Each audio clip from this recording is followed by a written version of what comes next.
आज हम एक ऐसे भयंकर खतरे की बात करने जा रहे हैं जो सरहद पार से नहीं बल्कि दो मोर्चों पर हमारी संप्रभुता को चुनौती दे रहा है।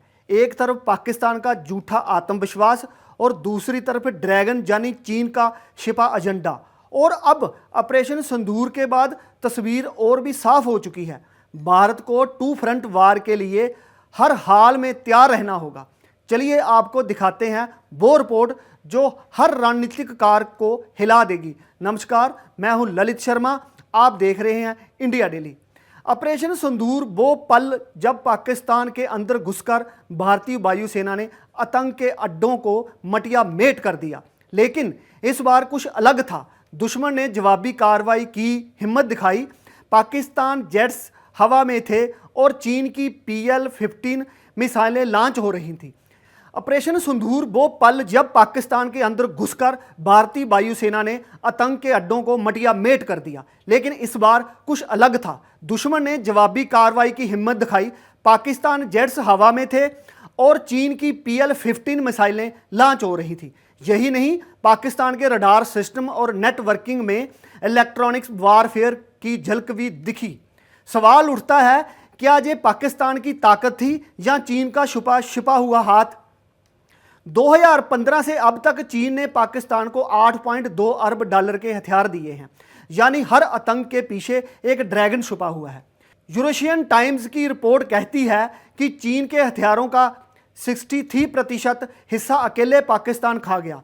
टैंक से लेकर ड्रोन, एयर डिफेंस से लेकर मिसाइलें, ड्रैगन ने पाकिस्तान को गोला बारूद से नहीं आत्मविश्वास से भी लाद दिया।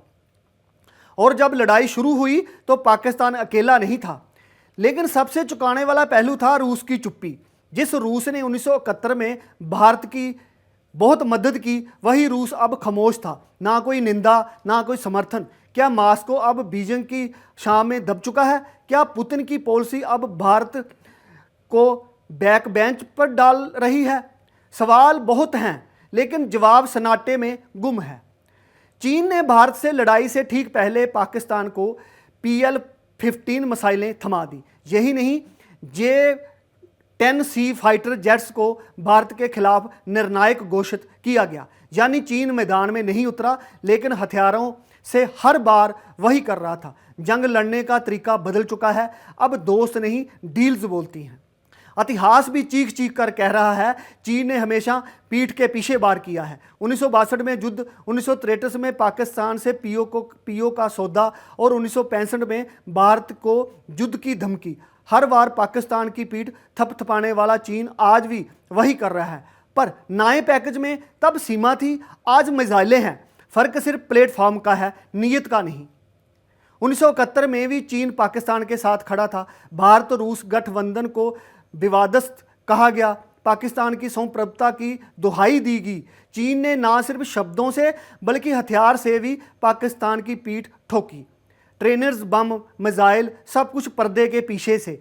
सवाल ये है कि 2025 में पर्दा हट चुका है। अब चीन खुलकर पाकिस्तान को तैयार कर रहा है। J-35A जैसे स्टील्थ फाइटर जेट्स अगस्त तक पाक एयरफोर्स में होंगे। सोशल मीडिया और सरकारी प्रेस में पाकिस्तान को विजेता बताया जा रहा है।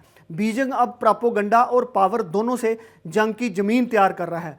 टू फ्रंट वार अब सिर्फ थ्योरी नहीं, आने वाला रियलिटी शो भी है। जिस ड्रैगन की कहानियां हम किताबों में पढ़ते थे वो सिर्फ आग उगलता है, लेकिन जिस ड्रैगन की बात हम आज कर रहे हैं वो सिर्फ साजिश से रचता है।